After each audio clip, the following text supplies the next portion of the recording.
Hello and welcome. Thank you for attending the fourth webinar in our Eat, Learn, Live, and Grow series, Harvesting the Most from Your School Garden. I'm Larry Keys, the webinar moderator. The webinar is to support the Eat, Learn, Live, and Grow program to guide educators through the process of successfully developing, growing, and sustaining school gardens, regardless of space, climate, or resources they may have currently available. As part of the Eat, Learn, Live, and Grow School Garden Program, we're providing 6 garden-related webinars, of which this is the 4th, an ongoing Facebook forum, and the Eat, Learn, Live, and Grow Garden Grant Opportunity. I'd like to talk a little bit just about the sponsors of this program, Chartwells K-12 and Kids Gardening.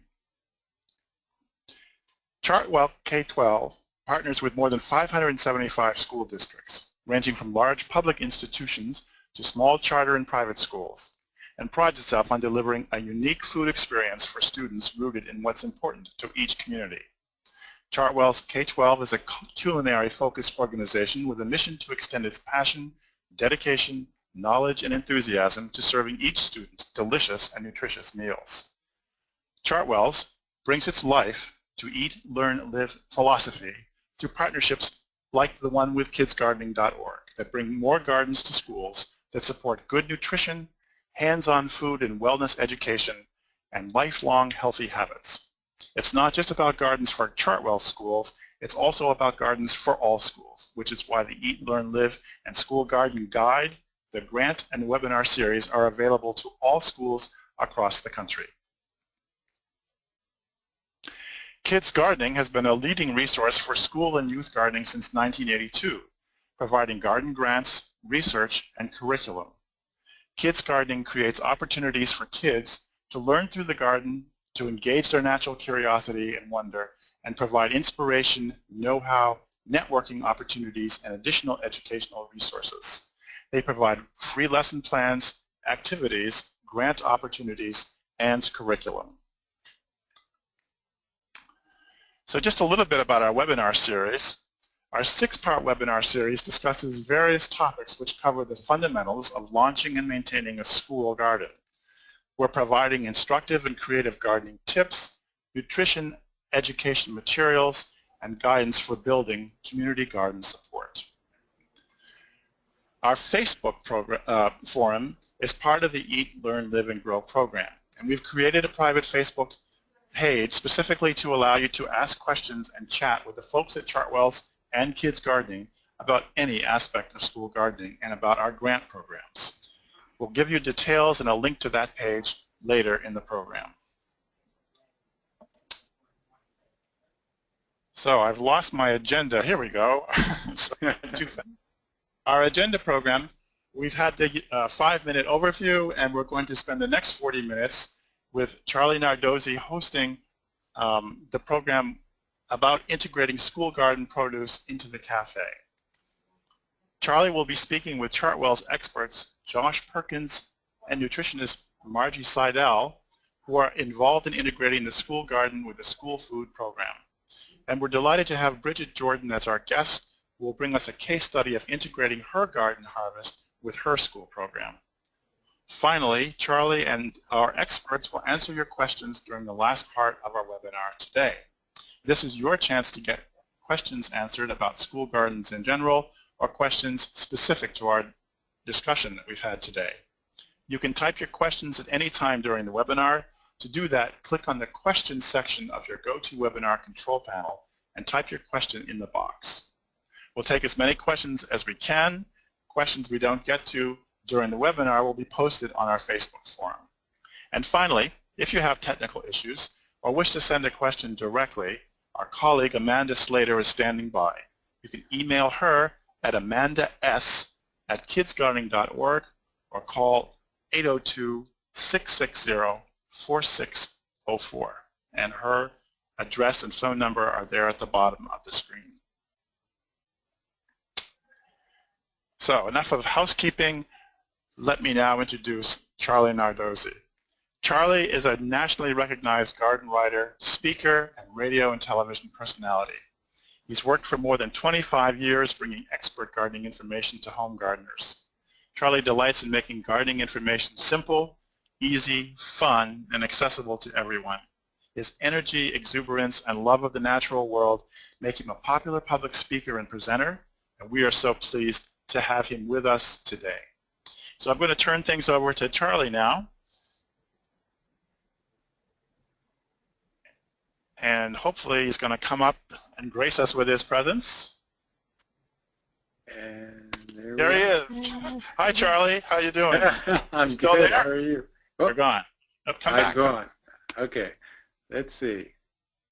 We hit it again. There we go. Okay. Excellent. Thank you very much, Larry. And it is great to be here, to be a part of this webinar one more time.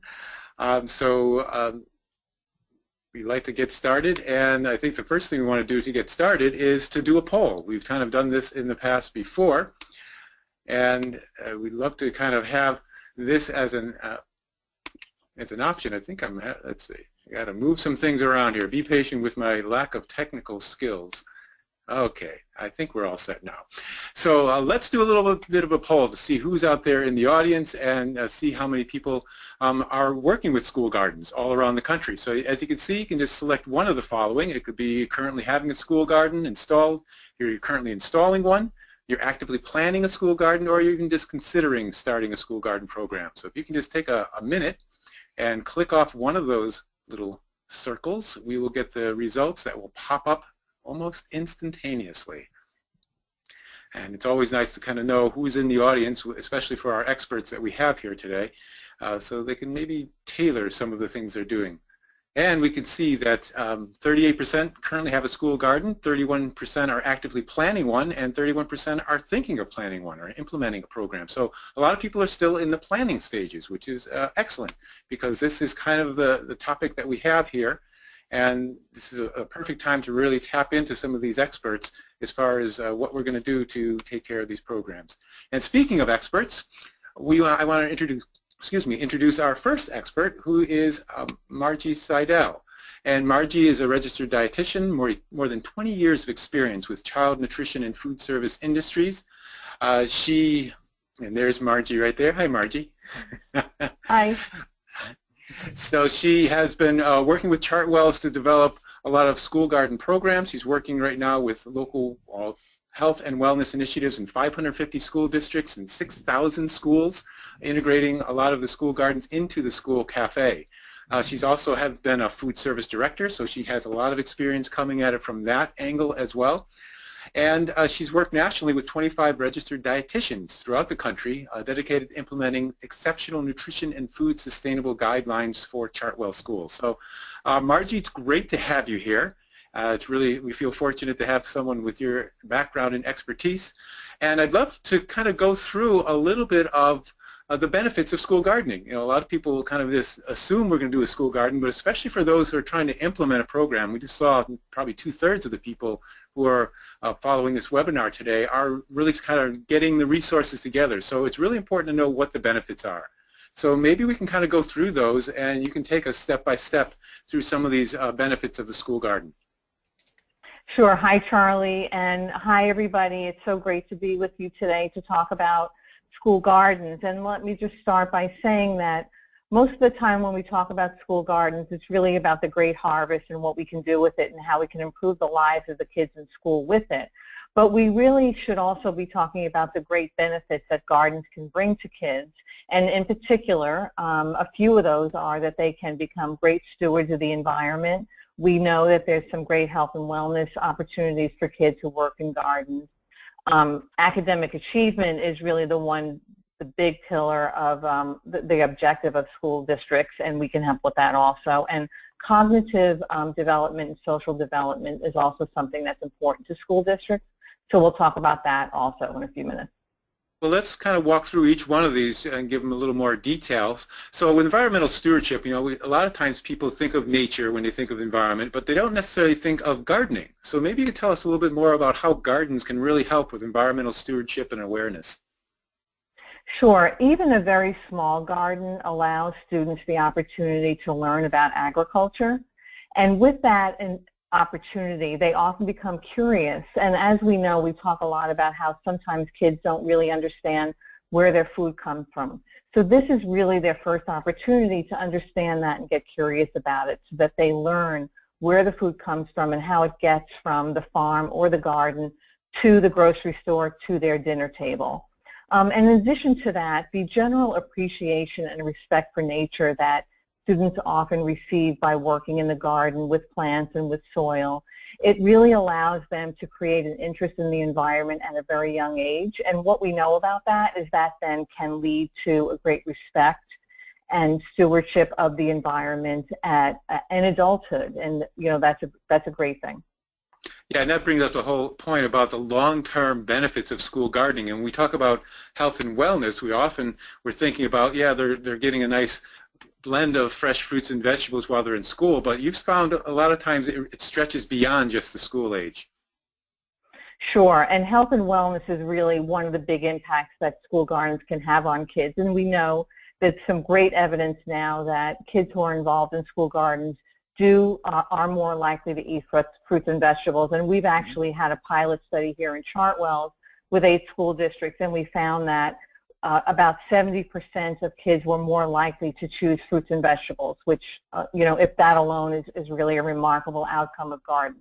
But in addition to healthy eating, physical activity is just as important in our overall wellness. And we have to remember that in a garden, kids are moving around a lot. They're getting a lot of physical activity in a fun and engaging way, and they don't even realize it. So they're not only getting physical activity at school, but it provides them with a lifelong skill, and they can garden throughout their lifetime. So that's a great way to increase their physical activity. The other important component is nutrition education. We have found that the garden is a great engaging way to provide some nutrition education. We know that nutrition science may not be as exciting, but if you couple that with some work really in the garden, handling the plants and the soil, it's a great way for kids to become interested in nutrition education. And of course, that will impact the health for the rest of their lives, and it also allows them an opportunity, as we've seen with many other topics. Kids are often the teachers of their parents and the community when it comes to nutrition. So we're hoping that we have that impact there also. Right. And another thing that often is touted with school gardens is that there's a nice connection with curriculum and academics. And we talked last month at the webinar all about integrating the garden into the curriculum. But you also have some other evidence that how successful that can be. Sure, and we talk about the garden as a great way to offer experiential learning, so kids can get up out of the classroom, get hands-on, learn about whatever subject it is that they want to learn about. It's not just gardening and nutrition that they can learn about, but every other subject can be instrumental in the garden, and they can learn about it in the garden in a way that they can meet also curriculum standards for faculty in any school district. And there also is some evidence that working in a garden does produce higher science scores, so that's something that we can keep an eye on. Yeah, and one of the other benefits I know I've personally seen working with school gardens in Vermont and New England is that I hear this anecdotally all the time. Children that have a hard time learning in the classroom seem to really excel when you bring them out into the garden and integrate the curriculum into that garden. This is a really new and emerging part of public school curricula now. It's a social development of kids, because what we're learning is that their success is not only dependent upon their academic learning, but how they can build character when they're in school. So we know that in a garden, they can learn patience while waiting for a plant to bloom from seed to the full plant. They can learn some discipline because there are rules and regulations in the garden. And Bridget will talk about this a little bit more when she talks about her experience in the garden. So we also know that students who are learning life skills, maybe the developmental challenged area, they can learn a great skill in the garden, and they can also practice teaching and learning about farmers markets, how to blend in with the rest of the school population. Right. So those are all great examples of the benefits of school gardens. And again, for those who are just starting a school garden, these are great things to kind of flesh out for your school. So when you're talking with administrators and other people, to really kind of convince them that, yes, the school garden program will be helpful. And Margie will be coming back at the Q&A at the end. We're going to say a brief goodbye to her right now. Thank you very much, Margie. Thank you. And then I would like to actually spend just a few minutes before we bring on our next guest talking about harvesting vegetables. So this is a topic that people sometimes kind of overlook, and it especially can make a difference in a school garden, because we all have had the experience of harvesting a vegetable at the wrong time, when it's maybe over mature or kind of tough or chewy or quirky inside.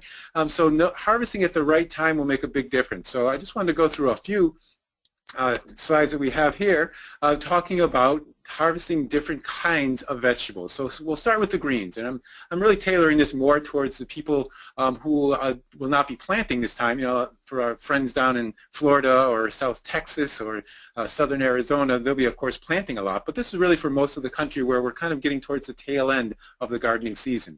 So when you're doing greens, when you're harvesting greens, of course, harvest in the morning for best freshness. You want to make sure if you're serving greens in the school cafeteria, which is what we'll talk about next, or in a classroom, that they're fresh, they taste good, they look good. That's really going to make a difference as far as how the kids will react to them.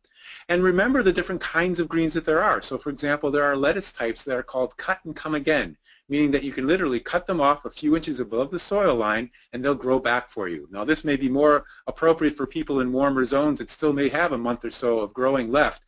But this is a good one when you're planting your garden to kind of think about these types of lettuces that will come back and you don't have to replant, but they actually regrow for you. Then there, of course, there's whole plant harvesting, where you take the whole plant out, like with an iceberg lettuce or with a romaine lettuce. And then they're harvesting individual leaves, like what you do with kale or with Swiss chard, when you're taking the bottom leaves and letting that center part continue to grow, produce more and more. And with these, I've found that you can literally, even in a cold climate, go through the winter with them. So imagine going out in January with the kids harvesting kale that they can use in the cafeteria. Root crops is another great crop for the fall. The best flavored, textured ones I find are about 1 inch or 2 in diameter, so not getting the really big honkers. And cold weather is actually good for root crops. It sweetens the flavor. It turns a lot of those carbohydrates into sugars, so that when they're crunching into that carrot or that beet, it's going to have a nice sweet flavor for them. And the other advantage with root crops is you can store them, of course, inside, and we'll talk a little bit about that when we talk about the cafe and the kitchen, but you can also overwinter them in the ground. So come November or so, putting a thick layer, 1 foot or 2 thick layer of hay or straw over the bed that has the carrots and the beets and the parsnips will enable it to be insulated so that you can go in January and February, go through the snow if that's where you are, or through the hay and pick out fresh roots, which would be a fantastic thing to do with kids. They get so excited about pulling roots out of the soil in February. You do want to wait till end of November, December to do that, because you don't want to create a habitat for rodents to get in there if you do it too early. The other herb type I want to talk about will be herbs. Kind of like the greens, you want to harvest them in the morning for the best freshness. If you're growing perennial herbs like oregano and thyme, you want to harvest before they flower, or at this time of year, look for newer sprigs that are coming out. They're going to have the highest concentration of essential oil, so you get the best flavor from them. And of course, you can preserve herbs. You can dry them, you can freeze them. Many of us have frozen batches of pesto, for example, and we might even fashion a webinar in the future all about how to preserve and process the food so you can have it year-round in the kitchen, especially if you're in a cold climate.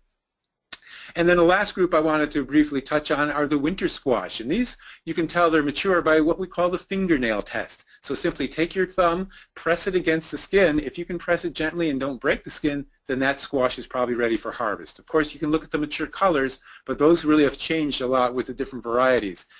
And the other thing you want to do with that next step would be to do some curing. So harvest your squash, bring it into a garage, a shed, an area where it stays warm, out of direct sun, with well ventilation, just for a week or so, to actually let that squash skin toughen up so you can actually store it a little bit better. And speaking of storage, you might want to select squashes that store a little bit longer than others. For example, Hubbard squash will last a long time in storage, whereas a butternut, maybe till the end of the year, January or so, and then you might have to be processing it. So think about when you'll be using this squash in the kitchen so you can kind of plant the right ones for your area. And as far as storing them, if you do have a space that stays 40 degrees or so, 40 to 50 degrees, with about 50% humidity, so more of a moist, humid place, that's a perfect spot to store your winter squash for the winter so you can have them when other things are not growing from the garden. So these are just some of the tips you might have when you're harvesting your vegetables to get the best quality of them so that everyone will enjoy them. And of course, if you have more interest in other vegetables, there is a website, Renee'sGarden.com, one I listed here. Renee's Garden is a seed company, but they also have a great article all about when to harvest which vegetables, and they go through all the common vegetables and talk about when to harvest them. So I think I'd like to transition now and kind of dig a little bit deeper as we start talking about the cafe and how to integrate the school garden into the cafeteria in your school, into the classroom. And before we do that, I'd like to do another poll. You can see it up there already. We're interested in finding out who has or is planning with their gardens and who is integrating those gardens or have produce already going into the cafe.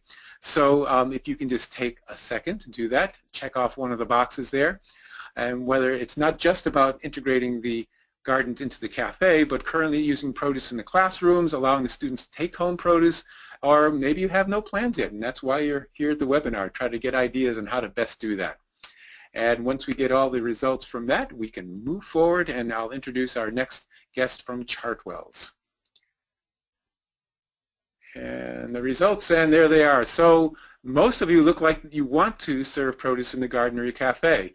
And a few of you, or a quarter of you actually, say you allow students to come home, and so that's great. So a lot of you are not, or almost everyone that's there is not actually using the produce in the cafe at this point.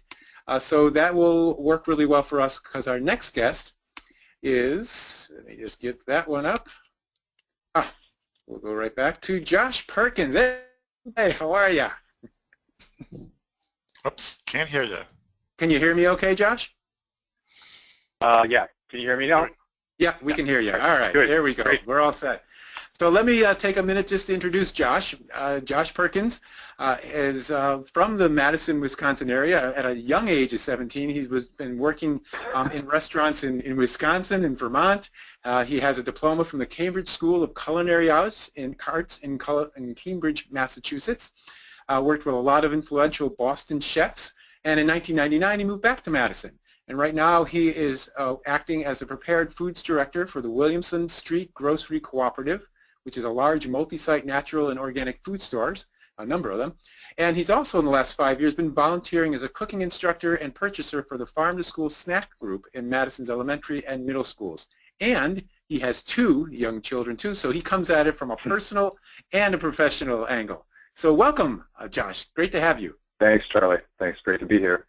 Yeah, and I really want to start talking about integrating into the cafeteria. So why don't we just jump right into that, and let's kind of go over what people should be thinking about, because most of the people that are on this webinar have not had the food in the cafeteria. So what would be those steps that they need to take? And I know you have a good guide that helps them through that.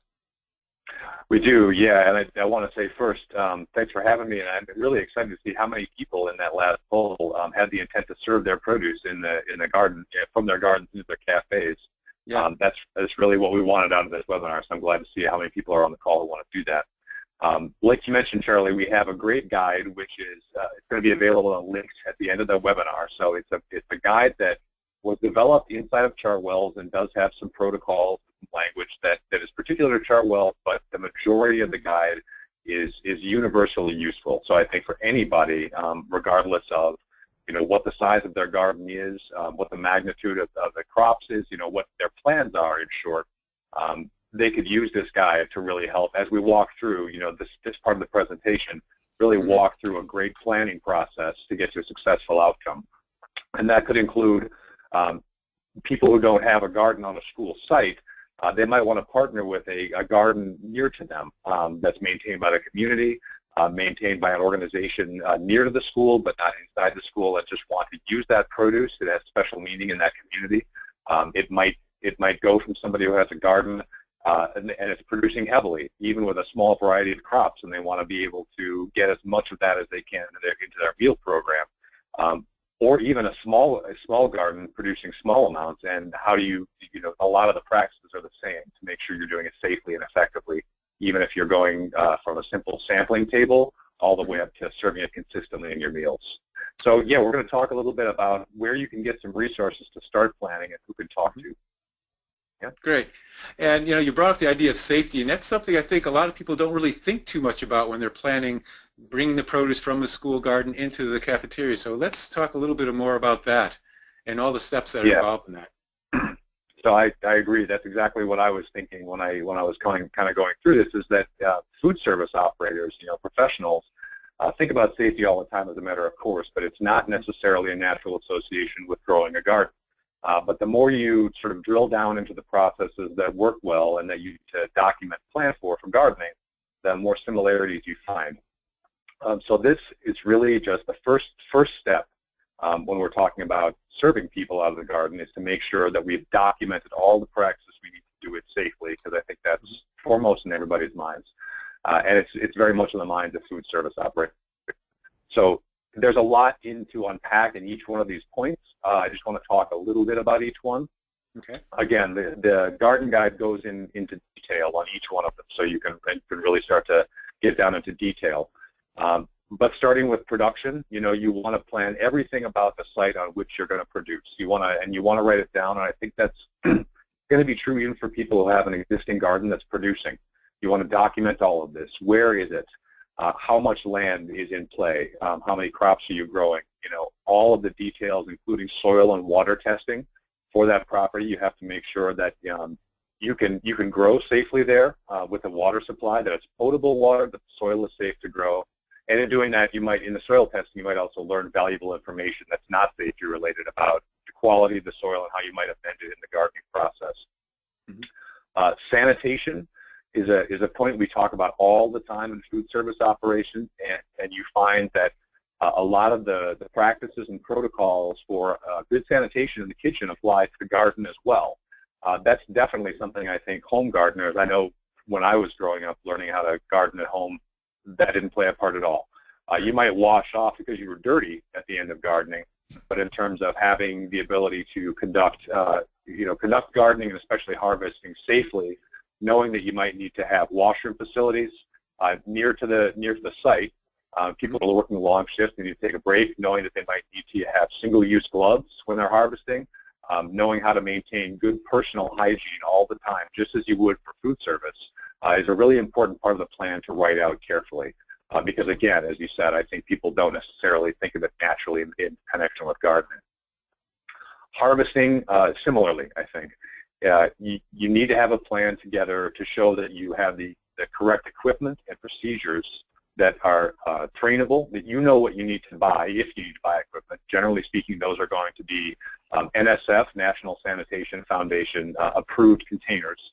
Mm-hmm. Similar, again, to the kinds of containers we use in food service, that they're going to be new and in good condition, that you know how many you need, so you don't end up cutting corners, you don't end up in a tight spot and doing things that are unsafe with your produce, that you really thought through all those things, how the harvest is going to be planned, who's going to lead the harvest, how you're going to train in the procedures to know what you were just talking about, right? How do you choose the peak ripeness? When do you plan to do this? Your scheduling of good and safe harvesting practices. Transport and delivery, very, very connected with harvesting, right? Once we get the right containers and the right practices in place, we then need to safely transport the produce to the place where it's actually going to be used in finished form and cooked. What will you use? What vehicle will you use? How will you make sure that the containers that you purchase are secured in the vehicle? How does the produce stay safe and sound in the process of that delivery? How will you log the amounts that you transport from one place to the other, and what will your receiving practices be? These are just some examples of things you would want to plan. And lastly, produce washing. This again, is something that you want to address specifically, very much so you can train it. We don't really wash produce in the field, and we don't wash it when it's received. We wash it right before it's about to be used, because storing produce moist can encourage microbial growth, which you don't want. You might clean off some of the excess soil, but you want to make sure that people who are doing this are trained in correct do's and don'ts of produce washing prior to use. Mm-hmm. Yeah, those are great points. And for those who are participating in the webinar, just starting out, this might seem like kind of almost daunting for them, but there's help available. And specifically, when you start talking about some of the regulatory partners that you'll be talking with, the inspectors, food service directors, they will help you do this because they're on your side for this. Absolutely, couldn't agree more. So I'm thinking of a personal experience I had when I took a production site, a commissary, into an expansion phase where we were opening another store. And we were inspected by the Department of Agriculture, Trade, and Consumer Protection. And the first thing I did was to contact the inspector and say, we're about to embark on this phase where we're expanding production. It's going to change some things about the physical setup, and we're going to change some things about the way we transport the food. How do we do this successfully? I knew I wanted to do this, and I would encourage everybody to do this regardless of their stage in the planning process. It's never too early to talk to that municipal inspector, health inspector, or county extension agent to talk about how you can start to get this plan together. Not only will it establish a confident and trusting relationship with that person, who you're going to have a relationship with that person without a choice, so it might as well be the best relationship that you can build. And when you contact them early in the process to say what your plans are, it really helps them to not only give you some resources from local expertise, people who are already in practice, or local regulations, which they're the expert, right, the content experts in. But you can also, get them on your side early to say, well, this is a person who really wants to be upfront with me about what they want to do with their program, and so I want to be upfront with them about what they need to do. Another great practice is there are requirements for all of these programs and plans. I think it's the best thing you can do to say to your inspector, I want to actually exceed those. A good example could be a HACCP plan, okay, a hazard analysis critical control point. That's a plan that may not be required for your operation, but it's a great practice to have in the books, and it's a great practice to adhere to. So you might want to say to them, I want to meet your expectations, but I also want to exceed them. I want you to think of me as an exemplary partner for you. So when you come to talk, we're talking about elevating the standard and not just meeting it. I have noticed in my conversations, one of the big coins is good documentation and logging. This carries a lot of weight. It goes along hand in hand with planning and documenting planning. For them to know that you've documented your practices and that you're holding yourself and your staff or whoever the crew is you're working with accountable for those, puts the conversation on really solid footing. If they have to have everything relayed verbally, it's not quite the same. Having those documents and logs is very powerful. And I think, lastly, just a couple of points.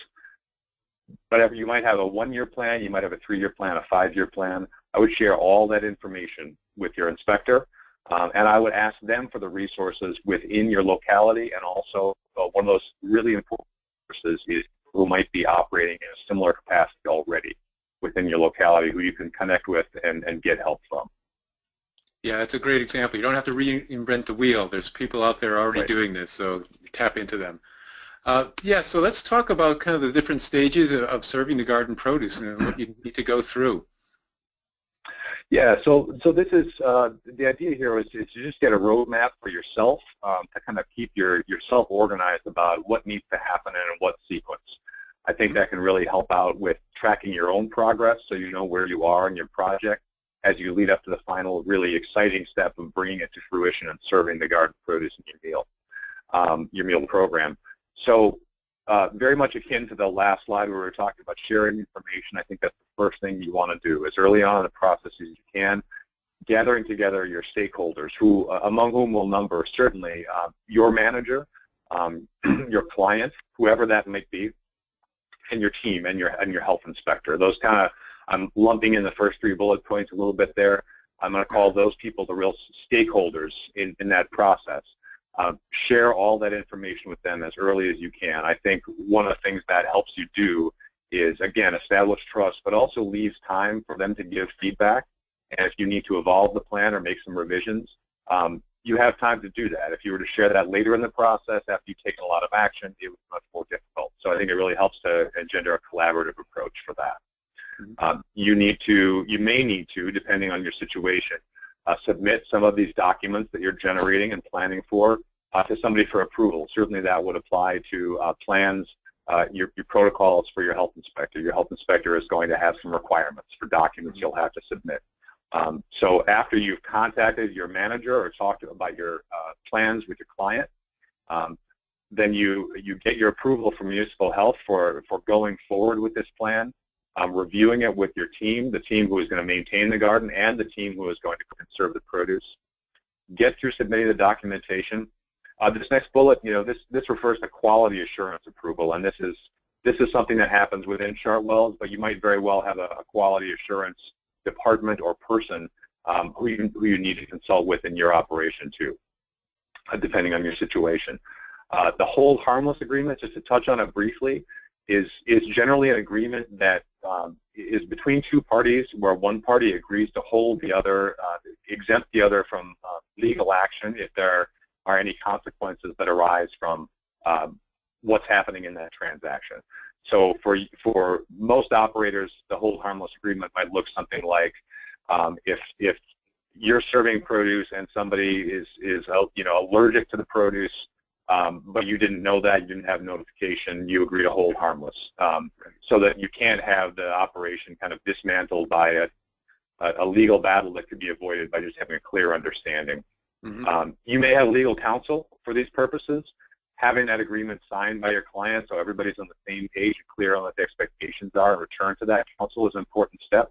And then you go into the last phases, which really have to do with the final steps, where you prepare your kitchen for receiving and handling the produce. That's going to be in your plan as well. How will you make sure that you are you let the staff know when is the time to receive that harvest, who's going to be delivering it, how will it come in, what should they do to check it in to make sure it's safe, how do they store it. Lastly, and I think this sequence is really important, training your staff on your food safety and food handling program with the right timing. So not too far away from when you actually start to serve the produce, because you want that training to be fresh in their minds when you actually start the program. And I think that's why those are organized that way. And lastly, to start to serve it. Right. Yeah, it sounds like a lot of it is all about communication, talking with people within the food service, and talking with inspectors and talking with people who are volunteers too. And that communication extends beyond the school a lot of times, and you were really clear about that in this next slide. Absolutely. This is the part where I think maybe less so now that chefs are sort of a television phenomenon, and we're all used to trying to putting our message out or seeing chefs putting their message out a lot. When I was coming up in food, it wasn't as common for chefs to be good salespeople for themselves. Promoting was done by the front of the house, right? But now we know that chefs, once you've done all this great work in the back of the house, one of the most important things is for people to know about the great work you've done. They get excited about it. It's really interesting and exciting, especially when we tie it in with curriculum, for people to realize that it's happening and to be able to recognize when it's happening, wherever that shows up in what they're eating, what they're experiencing. So these are just some suggestions. There are undoubtedly many more things you can do to communicate out the work that you're doing to get your garden produce into your meals. One of them is to partner with your school and just ask for some space on the website. Publish the plan, publish the timeline. You don't have to throw up every detail, but just to be able to say we're happy to announce that we're going to start serving on this date, and you're going to start to see our garden produce show up in your meals. Ask for the beginning of, when there are email bulletins, sometimes paper bulletins that go home with staff and with parents that kids might bring home, but asking for some space there. A newsletter, PTO newsletters might be another place to do that. And then you get really into a lot of ways to identify when you're serving the produce and where you're doing it. So if you have menu signage to indicate what is being served that day, you can find a simple way to show that one of those items is from the school garden. You might even evolve some graphic symbols to just signify it really quickly, and those become easily recognizable. Chef to School and Chef to Classroom are just names. They're internal names for outreach events that we do. There's one happening right here at the slide. Chef's Table. You might go into a classroom. You might do this in the cafeteria. Great idea to include students who have helped participate in the garden already, including growing and harvesting in those efforts. But just to make sure that that's an opportunity, you could include your garden produce there. You can do it in catering, even outside of serving students. Any chance that you have to serve a meal, you can create signage that shows this was grown right here on site in the school garden, and make sure that everybody knows about it when you do serve that produce. And just a last suggestion, again, there are many more, but to host a harvest meal that's exclusively dedicated to produce in the garden, that really helps focus the message too.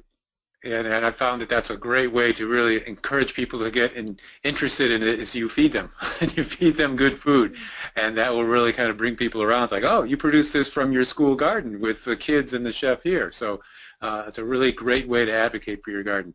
Thank you very much, Josh. That was Thank you. good, and I'm going to ask Josh to hang on a little bit because we're going to invite our third guest, our last guest, who will be Bridget Jordan. And Bridget is from Pattonville, the school district around the St. Louis area. Is that correct, Bridget? That's right. Yeah. And you're a 36-year veteran of the school food services. You've worked in many different capacities with school food.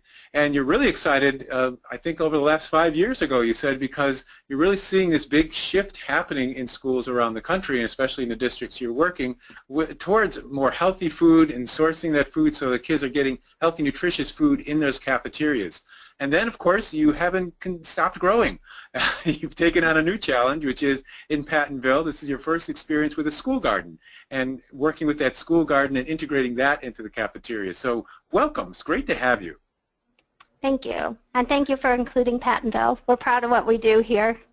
Oh, good, good. Well, I'm excited to learn more about it. So let's just jump right into it. Maybe you can tell us a little bit about the history of the Pattonville Youth Garden, how it got started, who's involved in it, and what kind of things you're growing.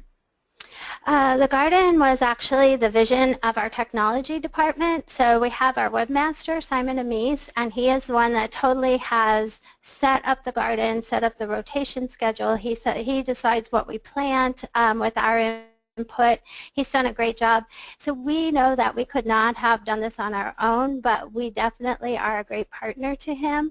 So as the produce is grown, then we bring it into the schools and we share it with the students. We're actually finishing up our second year in the garden, and so it has grown this year from what it had been previously. We have fencing, we have irrigation, we have picnic and gathering areas, we have planting rotation, diagrams, pathways, composting. So our part of it is we take the garden produce into the cafeterias, and we do that either in taste testing or in nutrition activities with the students. Nice. And how big is your garden, and how many schools are you serving with that garden? We're serving 9 schools and an early childhood center, which is located at our admin center, which is the site of the garden. And that's one of the advantages of our garden, too, is where it's located. It has direct access to one of our middle schools and also to the early childhood. But the biggest advantage is that it is at a building that is staffed 12 months year-round. Oh, yeah. It's always important to have the right labor there. Yeah, absolutely. Well, you mentioned students, and maybe you could tell us a little bit about the student involvement in the garden, how you might integrate the curriculum and activities with the kids in the garden so they're actually not only reaping the benefits in the cafeteria, but they're getting the experience of doing the gardening as well. They absolutely are. So generally our garden days will start with a nutrition lesson, and it's usually 5 to 15 minutes depending on the age of the students. And the Chartwells Garden Guide has some great, easily customizable nutrition lessons in it. So we start with something like that, and then we actually move into the garden. And Simon generally takes the kids through the garden, and he will show them what they're picking that day. He'll take them on a tour. They'll see how it's grown. They'll see what's coming up new, and then we complete the day with a taste testing, which is usually the same product which they have been picking. So we have picked previously, and we have cleaned them and brought it to the right temperature, and then we serve it to the students. But it is the same carrots they're picking, or the sunburst tomatoes, or whatever that they've had that day. Nice, that's great. Yeah. And so, you know, I think some people on the webinar may look at this and say, oh, 9 schools and a huge garden, this is a big undertaking. I just have a small school. So maybe we could talk a little bit about getting started. How you got this going, and what things you need to think about. We've been really kind of focusing on that because a lot of the webinar participants are just getting going with their school garden and integrating it into the cafeteria. So who are the partners? Who are the people you should be getting on board? How do you get the students involved too and getting excited about the produce? As you can see in this picture here, as the garden was initiated, it was not quite as large as it is now, and that's Simon actually working out in the garden. He actually he's the keeper of the garden. So we do what he asks us to do. But he has a great relationship with community groups. So last week, 2 weeks ago, we had the tennis team from a local university. Our Chartwells dietitians have come for a Compass in the Community Day and worked in the garden. He's had engineering clubs. So as these different groups are seeking community involvement, our community experiences, he's that person. So he puts us all to work. Absolutely. So as the students come in, many times if they're within proximity of the garden, then they get to share the experience directly. If they're not in proximity to the garden, then we take it to them. So we have life-size photos, and it shows the product growing. We put it in different schools. We handle it different ways, but basically it's a taste testing. And so we go out there and we talk about the nutritional value, and we share with the kids a sample. We put it on our garden bars the next day to see if they liked it, if they pick it up or not, because they're all self-serve. It has been a fantastic reflection of school food service to the public, because the students are seriously eating more produce. They're doing a fantastic job with picking up more fruits and vegetables off the garden bar. So as that message goes home, and we have some great resources, because as this panel represents, we have the dietitians and we have the chefs, and they're feeding us great communication tools, which we then are taking out and sharing with the public.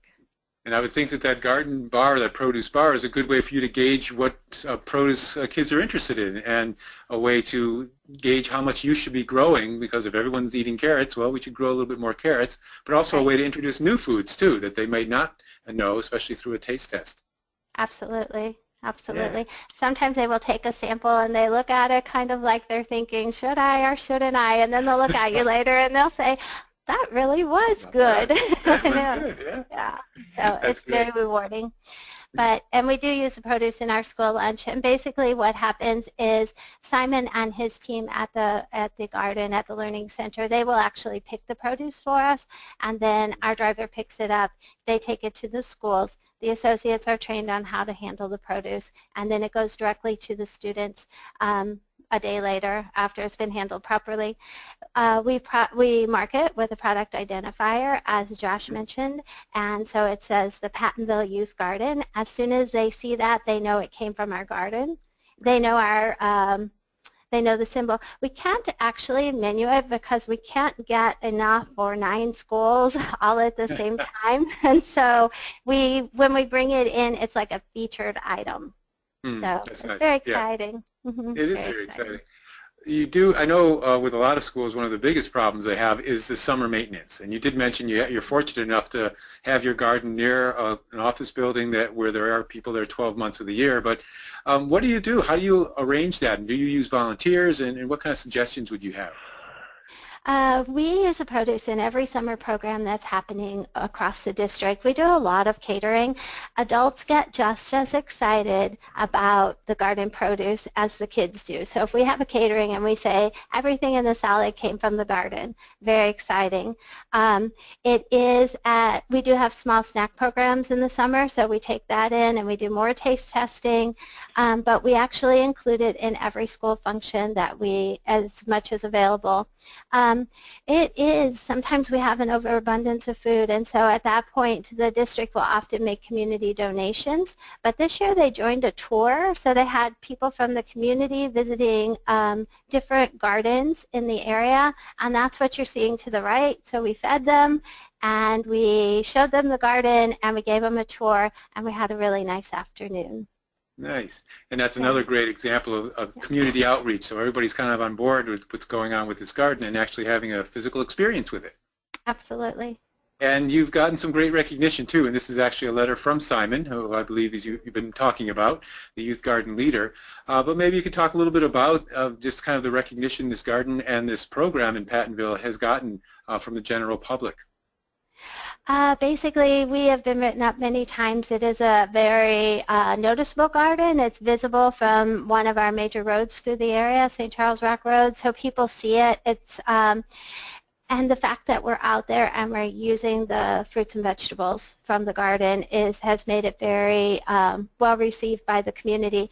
Also, we have work days, as we all have in the gardens. We have work days, and so we have parents and we have families and we have staff.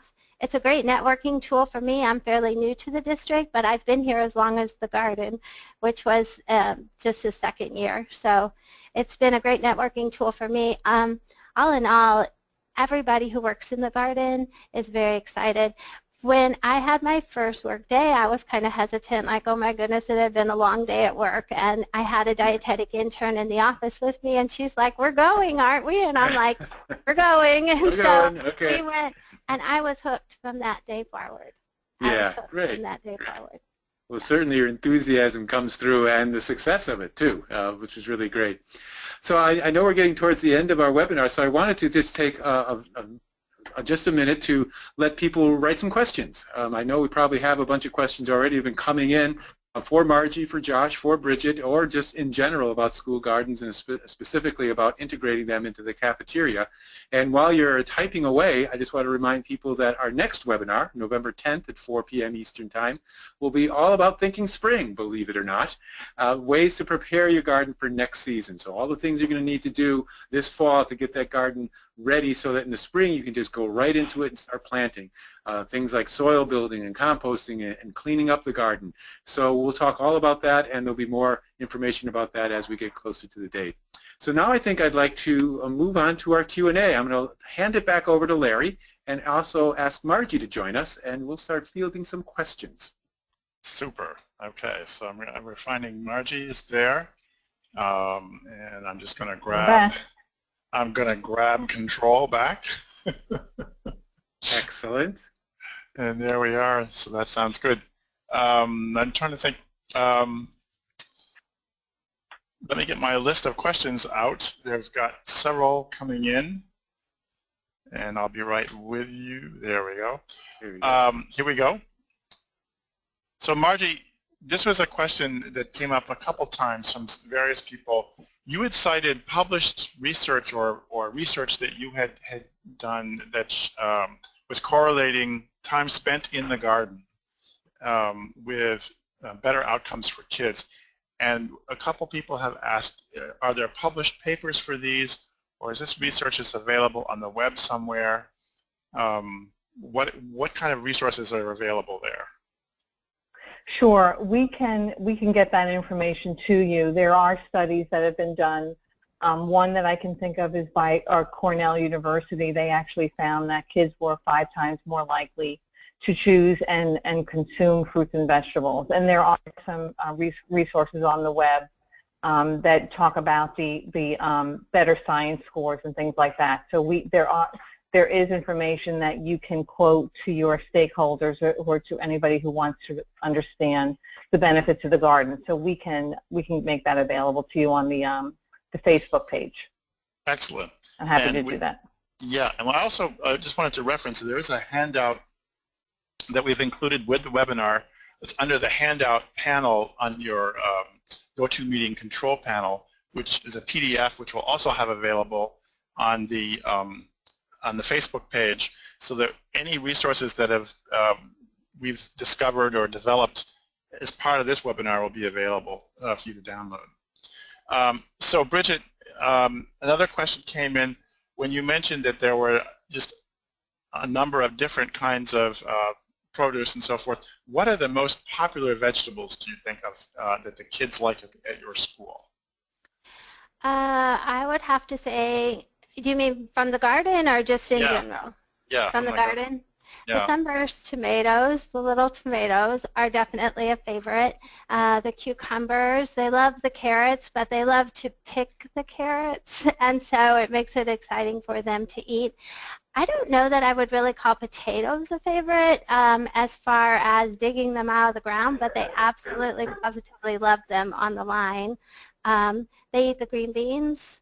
They've tried things we did not think they would like, but the beets, when you cut them open and you see the colors, amazing, and they're amazed too. So I think the prettier it is, the brighter it is, the more enticing it is. That's great. And that works out nutritionally because the brighter the vegetable, the more nutrients that are in it. So that's perfect. Awesome. Sure. And they're eating a rainbow. They are. Thank Yep. you. Absolutely. And then, Right. Bridget, another question came in about the budget that you had that maintains your garden. Of course, yours is with the 9 schools. It seems like it's a pretty ambitious program. Can you suggest in round figures how that's sort of funded and paid for, and what's the order of magnitude that we're looking at in terms of cost?